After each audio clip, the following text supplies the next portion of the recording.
bu ayrılık daimi değildir. Anasının güçlü kızı. Allah'a emanet ol. أهلا بكم يا أصدقائي وحلقة جديدة من المسلسل الرائع المؤسس عثمان. إيه اللي حصل للسيدة ملهون؟ هل هترجع تشارك في المسلسل ولا الدنيا هتمشي إزاي؟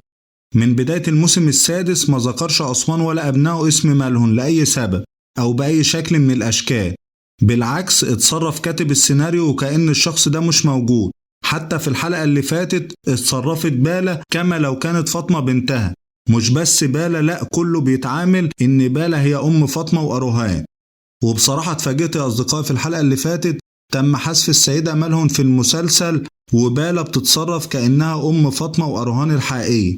ولو حكمنا من المنطلق ده فإذا السيدة ملهون مش هتشارك الموسم ده، هي كانت انفصلت عن آخر الموسم اللي فات بسبب الحمل واعتذرت في بداية المسلسل عشان ترعى طفلها، فهل هترجع في آخر الموسم ولا لأ؟ الحقيقة لحد دلوقتي المؤشرات بتقول لأ.